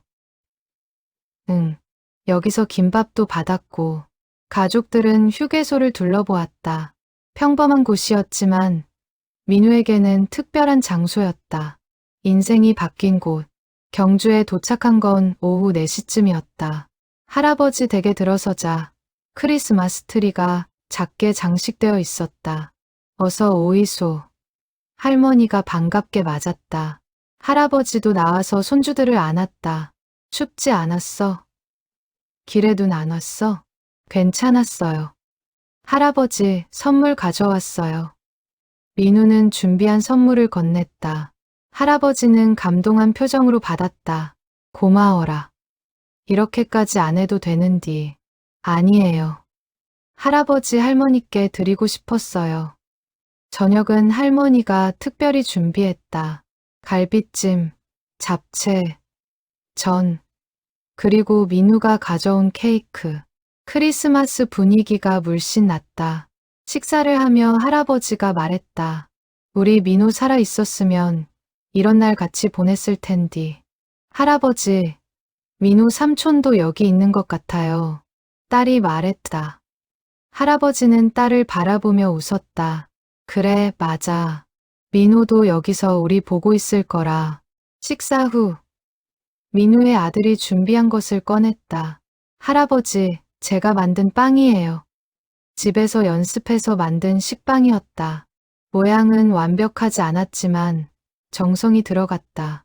할아버지는 빵을 받아들고 한참을 바라보았다. 자네가 만들었어? 네. 할아버지가 가르쳐 주신 대로 만들었어요. 할아버지는 빵을 썰어 한 조각 먹었다. 천천히 씹으며 눈을 감았다. 맛있네라. 민호가 만든 것 같아. 아들은 뿌듯한 표정을 지었다. 할아버지의 칭찬이 세상에서 가장 좋은 선물이었다. 그날 밤 모두가 잠든 후 민우는 거실로 나왔다. 창밖으로 눈이 내리고 있었다. 하얀 눈송이들이 조용히 땅에 쌓였다. 할아버지도 거실에 나와 있었다. 안 자고 뭐하노? 그냥 눈 보려고요. 할아버지는요? 나도 그렇지. 두 사람은 나란히 서서 창밖을 바라보았다. 눈 내리는 밤, 고요한 세상. 민우야, 고맙네라. 무슨 말씀이세요? 자네 덕분에 내가 다시 살 이유를 찾았어. 30년 동안 민우 잃은 슬픔에 갇혀 있었는디. 자네 만나고 나서 달라졌제. 저야말로 할아버지 덕분에 많이 배웠어요. 할아버지는 민우의 어깨에 손을 얹었다. 자네 아들 보니까 민우 생각나더라. 나이도 비슷하고 제 아들이 할아버지한테 배운 걸 잘 간직할 거예요. 그래줬으면 좋겠네라.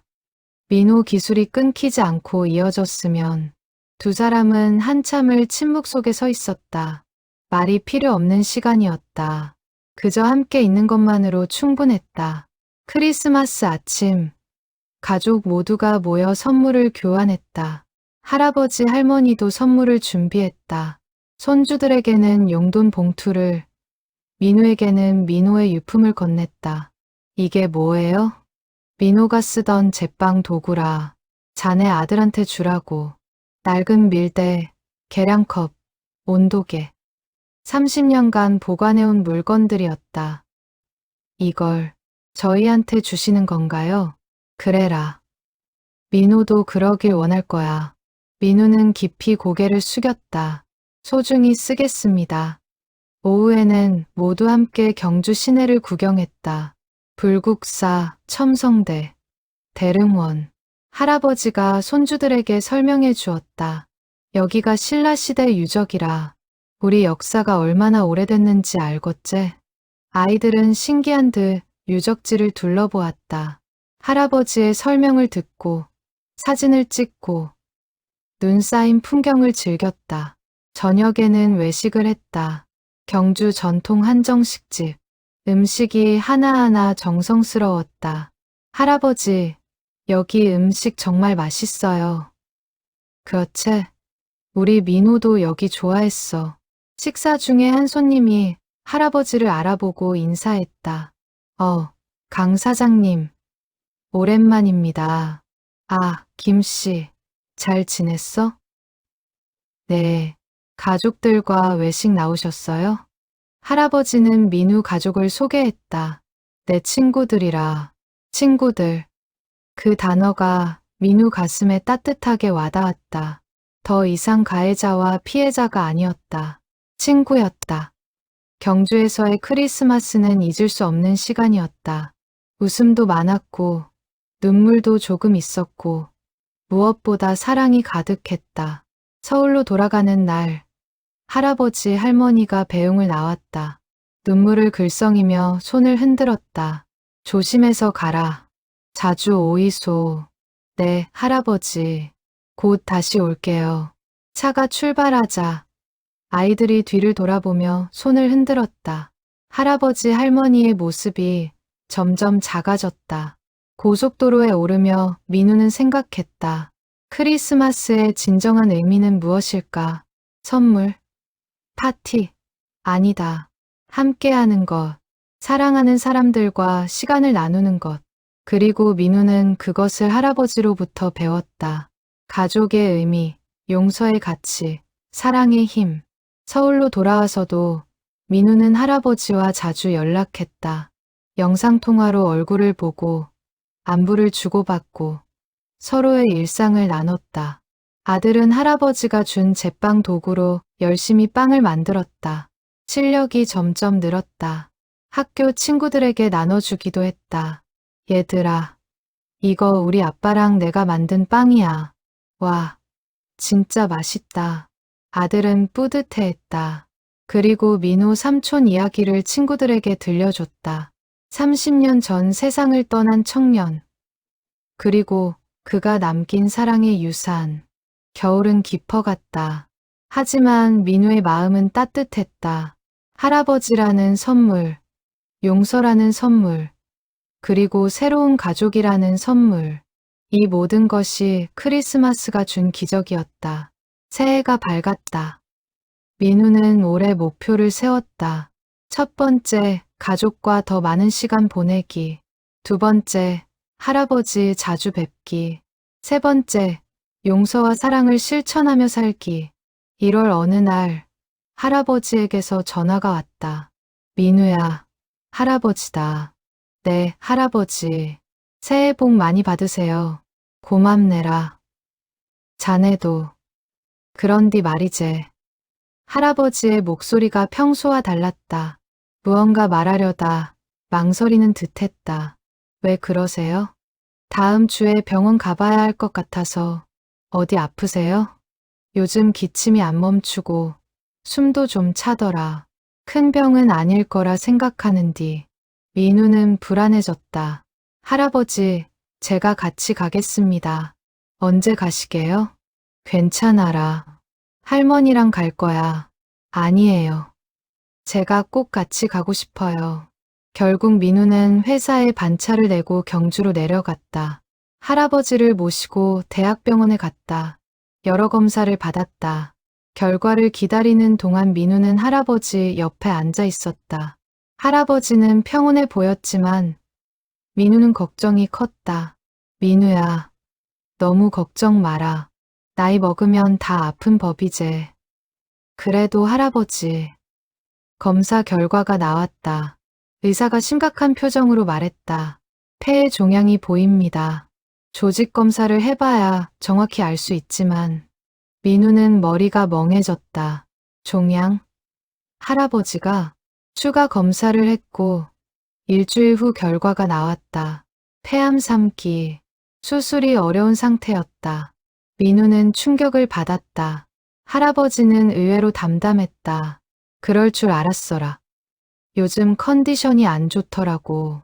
할아버지, 치료 받으셔야 해요. 나이가 나이인디. 항암 치료가 쉽지 않을 거라. 의사는 항암 치료를 권했지만 부작용이 클 것이라고 했다. 할아버지는 고민했다. 민우는 할아버지와 오래 이야기를 나눴다. 치료를 받는 것이 맞는지, 아니면 남은 시간을 편안하게 보내는 것이 맞는지. 민우야, 나는 충분히 살았어. 78년이면 길제. 아니에요. 더 오래 사셔야 해요. 저희가 있잖아요. 고맙네라. 하지만 나는 준비됐어. 할아버지는 결국 항암 치료를 받기로 했다. 민우와 가족들 때문이었다. 조금이라도 더 함께하고 싶었다. 항암 치료가 시작됐다. 힘든 과정이었다. 할아버지는 머리카락이 빠지고 체중이 줄고 기력이 떨어졌다. 민우는 매주 경주에 내려가 할아버지를 돌봤다. 병원에 모시고 가고 식사를 챙기고 이야기를 나눴다. 할머니도 지쳤다. 75세의 할머니가 78세 환자를 돌보는 것은 쉬운 일이 아니었다. 민우는 간병인을 고용하려 했지만 할아버지가 거절했다. 우리끼리 하면 되라. 할아버지, 할머니도 힘드실 텐데요. 괜찮아. 우리 평생 같이 살았는디. 이런 것도 같이 해야지. 민우는 주말마다 경주에 내려가 할머니를 도왔다. 청소를 하고 빨래를 하고 장을 봤다. 어머니도 자주 찾아뵀다. 할아버지를 위해 음식을 만들고 할머니와 이야기를 나눴다. 30년 전의 원수가 이제는 가족이 되어 있었다. 봄이 왔다. 벚꽃이 피었다. 할아버지는 창밖을 바라보며 말했다. 민우 벚꽃 좋아했는디. 같이 보러 가고 싶네라. 민우는 휠체어를 빌렸다. 할아버지를 모시고 경주 시내 벚꽃길로 갔다. 할머니, 어머니, 아내, 아이들 모두 함께였다. 벚꽃이 만발했다. 하얀 꽃잎들이 바람에 날렸다. 할아버지는 벚꽃을 보며 눈물을 흘렸다. 아름답네라. 네, 할아버지. 민우도 여기 있는 것 같아. 민우의 딸이 떨어진 벚꽃잎을 주워 할아버지께 드렸다. 할아버지, 이거 드릴게요. 할아버지는 꽃잎을 받아 손바닥에 올려놓았다. 고맙네라. 예쁘구나. 그날 오후, 가족 모두가 사진을 찍었다. 벚꽃 아래에서 웃으며 함께. 할아버지는 환하게 웃었다. 아픈 것도 잊은 듯했다. 사진을 보며 할아버지가 말했다. 이 사진 액자에 넣어서 거실에 걸어야겠네. 그럼 제가 크게 뽑아서 드릴게요. 고맙네라. 저녁에는 할아버지가 좋아하는 식당에 갔다. 식사를 하며 할아버지가 이야기했다. 민우야, 나한테 부탁이 하나 있어. 뭐든 말씀하세요. 내가 만약 모질어나게 되거든. 민우 옆에 묻어줘. 민우는 가슴이 먹먹했다. 할아버지, 그런 말씀하지 마세요. 아니라. 미리 얘기해두는 거지. 나는 민우 옆에서 쉬고 싶어. 알겠습니다. 그리고 자네한테 맡기고 싶은 게 있어. 민우 장학금 말이야. 계속 이어갔으면 좋겠어. 제가 하겠습니다. 꼭 이어가겠습니다. 할아버지는 만족한 듯 고개를 끄덕였다. 고맙네라. 자네 같은 사람 만나서 참 다행이야. 그날 밤, 민우는 호텔 방에서 잠을 이루지 못했다. 할아버지가 준비하고 있었다. 죽음을. 민우는 받아들이고 싶지 않았지만 현실이었다. 다음 날 아침, 할아버지가 민우를 불렀다. 민우야, 산책 가자. 지금요? 괜찮으세요? 응. 마지막으로 동네 한 바퀴 돌고 싶어. 민우는 할아버지를 부축해 밖으로 나갔다. 천천히, 아주 천천히 걸었다. 할아버지가 살아온 동네, 제과점이 있던 자리, 민우가 놀던 공원, 추억이 가득한 골목길. 여기서 민우가 자전거 타는 법 배웠제. 내가 뒤에서 잡아주고 그러셨어요? 응, 10살 때였나. 넘어져도 다시 일어나고 그렇게 배웠어. 할아버지는 한 걸음 한 걸음에 추억을 담았다. 민우는 조용히 들었다. 할아버지의 인생, 민우의 이야기, 그 모든 것을. 공원 벤치에 앉아 쉬었다. 할아버지가 말했다. 민우야, 나 죽어도 슬퍼하지 마라. 할아버지, 나는 행복했어. 민우 낳아서 키우고 사랑받고 그리고 자네 같은 사람 만나서 충분히 행복했제. 민우는 눈물을 참았다. 저야말로 할아버지 만나서 행복했어요. 고맙네라. 자네 덕분에 내 인생이 완성됐어. 두 사람은 말없이 공원을 바라보았다. 아이들이 뛰어놀고 새들이 지저귀고 봄바람이 불었다. 평범하지만 아름다운 풍경. 민우야, 약속 하나 해줄 수 있겠어? 네, 할아버지. 용서하며 살아줘. 남을 용서하고 자신도 용서하고. 그게 행복의 비결이라. 알겠습니다. 꼭 그렇게 살게요. 그리고 자식들한테도 가르쳐줘. 미움보다 사랑이 강하다고, 복수보다 용서가 아름답다고 가르치겠습니다. 할아버지는 민우의 손을 잡았다. 고맙네라, 민우야. 자네 만나서 내 인생 마지막이 행복했어. 저도요, 할아버지. 평생 잊지 않을게요. 두 사람은 한참을 그렇게 앉아 있었다. 손을 잡고 침묵 속에서 봄날의 따스함을 느끼며. 그것이 할아버지와 민우의 마지막 산책이었다. 하지만 그 시간은 영원히 민우의 마음속에 남을 것이었다. 5월이 되었다. 할아버지의 상태가 급격히 나빠졌다. 항암 치료 효과가 없었고 암이 다른 장기로 전이되었다. 의사는 더 이상 적극적 치료는 어렵다고 했다. 할아버지는 집으로 돌아왔다. 병원보다 집에서 마지막을 맞고 싶다고 했다. 호스피스 간호사가 주 2회 방문했다. 민우는 회사에 장기 휴직을 신청했다. 할아버지 곁에 있고 싶었다. 가족들도 경주로 내려왔다. 어머니 집에 머물며 매일 할아버지를 찾아뵀다. 할아버지는 대부분의 시간을 침대에 누워 있었다. 기력이 많이 떨어졌다. 하지만 정신은 또렷했다. 방문객들과 이야기를 나누고 손주들을 보며 웃었다. 어느 날 오후 할아버지가 민우를 불렀다. 민우야, 창고에 가봐라. 거기 상자 하나 있을 거야. 무슨 상자요? 민우 유품이라. 자네한테 줄 게 더 있어. 민우는 창고로 갔다. 먼지 쌓인 상자들 사이에서 민우라고 쓰인 상자를 찾았다. 조심스럽게 열었다. 상자 안에는 민우의 물건들이 가득했다. 일기장, 사진 앨범, 편지들, 그리고 음악 테이프, 30년간 보관해온 추억들. 민우는 상자를 들고 할아버지 방으로 갔다. 할아버지는 상자를 보며 빙그레 웃었다. 찾았구나. 네, 할아버지.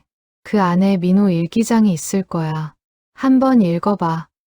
민우는 일기장을 꺼냈다. 낡은 공책이었다. 첫 페이지를 펼쳤다. 1994년 1월 1일. 새해가 밝았다. 올해는 제빵 기술을 더 늘리고 싶다. 아버지처럼 훌륭한 제과점 주인이 되는 것이 내 꿈이다. 민우는 계속 읽었다. 민우의 평범한 일상, 꿈, 고민들이 적혀 있었다. 약혼녀와의 데이트 이야기, 친구들과의 추억, 부모님에 대한 감사. 1994년 10월 15일. 아버지가 허리 다치셔서 내가 제과점 일을 더 많이 해야 한다. 힘들지만 행복하다. 빵 만드는 게 이렇게 재미있는 줄 몰랐다. 1994년 11월 20일. 약혼녀 수진이와 결혼 날짜를 잡았다. 내년 4월 15일. 벚꽃 필 때 결혼하기로 했다. 행복하다. 민우는 목이 메었다. 민호는 행복한 미래를 꿈꿨다. 하지만 그 꿈은 한 달 후 산산이 부서졌다. 마지막 장을 넘겼다. 1994년 12월 20일. 사고 나기 며칠 전이었다. 크리스마스가 다가온다. 수진이한테 줄 선물을 샀다. 반지다. 비싸서 몇 달 동안 돈을 모았다. 수진이가 좋아할까? 기대된다. 우리 행복하게 살 거야. 그게 마지막 일기였다. 민우는 일기장을 덮었다. 할아버지를 보니 눈물을 흘리고 있었다. 할아버지, 괜찮아라. 이제는 괜찮아. 할아버지는 손을 뻗어 일기장을 만졌다. 민우가 행복했다는 걸 아니까 위로가 돼. 짧았지만 행복한 인생이었어. 민우는 할아버지 손을 잡았다. 민우 씨는 좋은 사람이었어요. 응, 자랑스러운 아들이었지. 그날 저녁, 온 가족이 모였다. 할아버지가 마지막 말을 남기고 싶다고 했다. 여러분, 고맙습니다. 이렇게 마지막까지 곁에 있어줘서. 할머니가 할아버지 손을 잡았다. 어머니도, 민우도, 아내와 아이들도 모두 눈물을 흘렸다. 나는 행복한 인생을 살았어요. 좋은 아내 만나고, 좋은 아들 낳고, 그리고 좋은 사람들 만났어요. 할아버지는 어머니를 보았다. 이순희 씨, 용서해줘서 고마워요. 아니, 용서할 기회를 줘서 고마워요. 덕분에 나도 치유됐어요. 어머니는 흐느끼며 고개를 숙였다. 할아버지는 민우를 보았다. 민우야, 자네는 내 인생의 기적이었어. 고속도로에서 만난 게 우연이 아니었던 것 같아. 저도요, 할아버지. 부탁이야. 민호를 기억해줘. 그리고 용서와 사랑을 실천하며 살아줘. 약속합니다. 할아버지는 손주들을 보았다. 얘들아, 할아버지가 하고 싶은 말이 있어. 아이들이 다가왔다. 할아버지는 약한 목소리로 말했다. 착하게 살아라. 남을 미워하지 말고 용서하며 살아라. 그게 행복의 비결이야. 네, 할아버지. 그리고 할아버지가 만든 빵 레시피 잊지 말고 이어가라. 민호 삼촌이 남긴 거니까. 꼭 그렇게 할게요. 할아버지는 모두를 둘러보며 만족한 듯 웃었다. 이제 됐어. 나는 편히 갈 수 있겠네. 그날 밤, 할아버지는 깊은 잠에 들었다. 다음 날 아침, 새들이 지저귀는 소리와 함께 할아버지는 세상을 떠났다. 평온한 얼굴이었다. 민우는 할아버지의 손을 잡고 있었다. 따뜻했던 손이 점점 식어갔다. 할머니가 울음을 터뜨렸다. 모두가 눈물을 흘렸다. 장례는 조촐하게 치렀다. 동네 사람들, 제과점 단골 손님들, 그리고 민호 장학금을 받았던 학생들이 찾아왔다.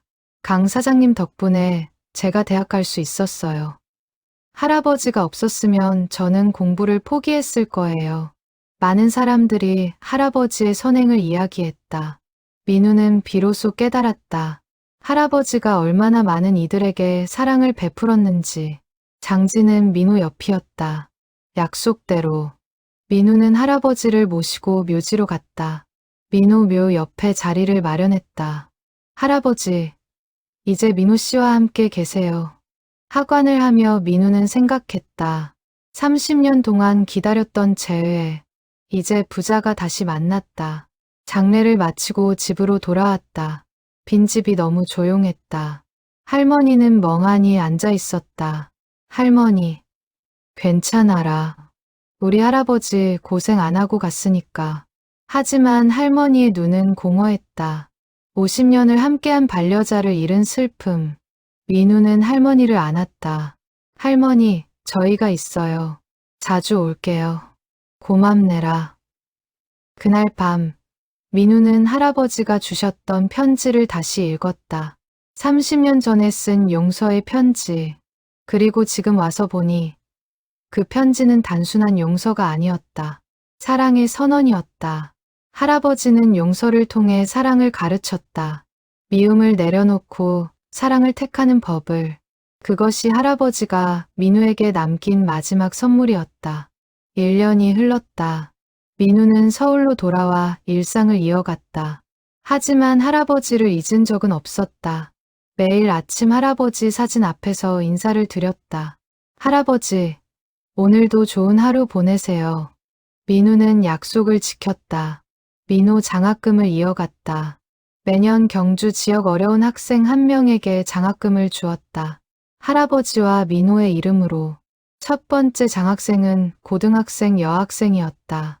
한부모 가정에서 자라며 공부를 열심히 하는 아이였다. 정말 감사합니다. 이 장학금 덕분에 제가 꿈을 이어갈 수 있어요. 민우는 그 모습을 보며 뿌듯했다. 할아버지가 시작한 사랑이 계속 이어지고 있었다. 아들은 제빵 기술이 많이 늘었다. 이제는 할아버지 레시피를 능숙하게 재현했다. 학교 축제 때 빵을 만들어 팔기도 했다. 민호 삼촌 레시피로 만든 빵이에요. 수익금은 불우이웃 돕기에 기부할 거예요. 빵은 순식간에 매진됐다. 아이들은 수익금을 들고 민우에게 왔다. 아빠, 이거 기부하고 싶어요. 할아버지께서 그러셨잖아요. 나눔이 행복이라고. 민우는 아들을 껴안았다. 잘했어. 할아버지가 자랑스러워 하실 거야. 딸도 변했다. 학교에서 친구들과 갈등이 있을 때 먼저 용서하고 화해하려 했다. 선생님, 제가 먼저 사과할게요. 내가 잘못한 게 아닌데 할아버지께서 그러셨어요. 용서하는 게 이기는 거라고. 민우는 아이들이 할아버지의 가르침을 실천하는 모습을 보며 감동했다. 사랑은 이렇게 대물림되는 것이었다. 어머니도 달라졌다. 30년간의 죄책감에서 완전히 벗어났다. 이제는 평온한 얼굴로 살았다. 동네 노인정에서 봉사활동도 시작했다. 민우야, 나도 이제 남한테 베풀고 살고 싶어. 받은 용서를 나눠주고 싶어. 잘하셨어요, 엄마. 할머니는 여전히 황호동 집에서 혼자 살았다. 민우는 매달 경주에 내려가 할머니를 찾아뵀다. 청소도 하고, 장도 보고, 이야기도 나눴다. 할머니, 외로우시죠? 아니라, 할아버지가 늘 옆에 있는 것 같아. 할머니는 할아버지 사진 앞에 매일 차를 올렸다. 그리고 이야기를 나눴다. 여보, 오늘도 잘 지내고 있지? 민우가 또 왔어. 우리 손주들도 잘 크고 있어. 민우는 그 모습을 보며 사랑의 힘을 느꼈다. 죽음조차 끊을 수 없는 사랑. 어느 추석, 민우 가족은 경주로 내려갔다. 할아버지와 민우 묘를 찾았다. 성묘를 하고 절을 올렸다. 할아버지, 저 민우예요. 잘 지내고 있어요. 약속 지키고 있어요. 아들도 절을 올렸다. 할아버지, 민우 삼촌, 저 빵 열심히 배우고 있어요. 할아버지 레시피 잊지 않을게요. 민우는 묘비를 쓰다듬었다. 그리고 옆에 민우 묘도 쓰다듬었다. 민우 씨, 할아버지랑 잘 지내세요. 지켜봐 주세요. 바람이 불어왔다. 따뜻한 바람. 마치 할아버지가 답하는 것 같았다. 성묘를 마치고 내려오는데 할머니가 말했다. 민우야, 너 덕분에 우리 할아버지가 평화롭게 갔어. 고맙네라. 아니에요. 저야말로 할아버지 덕분에 인생이 바뀌었어요. 우리 인연이 참 신기하제. 30년 전에 누가 알았건노. 이렇게 가족이 될 줄. 민우는 고개를 끄덕였다. 정말 신기한 인연이었다. 비극에서 시작해 사랑으로 끝난 이야기. 저녁에는 온 가족이 모여 식사를 했다. 할머니 댁에서 어머니가 음식을 준비하고 민우 아내가 도왔고 아이들이 상을 차렸다. 식사를 하며 할머니가 말했다. 우리 할아버지가 여기 있었으면 얼마나 좋아했을까. 계세요. 여기 우리와 함께. 그날 밤 민우는 베란다에 나가 하늘을 바라보았다. 별이 총총히 빛났다. 그 중 하나가 유독 밝게 빛나는 것 같았다. 할아버지, 거기 계시죠? 바람이 답하는 것 같았다. 민우는 생각했다. 고속도로 정체, 김밥 한 줄, 휴게소 만남. 그 모든 우연이 기적을 낳았다. 아니, 우연이 아니었을지도 모른다. 필연이었을지도. 할아버지는 민우에게 인생에서 가장 소중한 것을 가르쳤다. 용서, 사랑, 그리고 화해. 그것이 진정한 행복의 열쇠였다. 민우는 평생 그 가르침을 지키며 살 것이다. 그리고 자녀들에게 물려줄 것이다.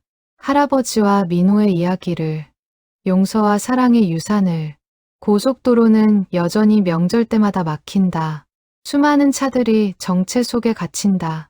하지만 민우는 안다. 그 정체 속에서도 기적은 일어날 수 있다는 것을. 한 줄의 김밥이 두 가족을 이었듯이 작은 친절이 세상을 바꿀 수 있다는 것을. 민우는 창밖을 바라보며 다짐했다. 나도 누군가에게 김밥이 되리라. 어둠 속에서 만난 따뜻한 손길이 되리라. 그것이 할아버지가 남긴 유산이고 민우가 살았던 이유이고 민우가 살아갈 방향이었다. 고속도로 정체는 끝났지만 사랑은 계속된다. 대물림되고 확산되고 세상을 바꾼다. 그것이 바로 명절 귀경길 휴게소에서 시작된 기적 이야기였다.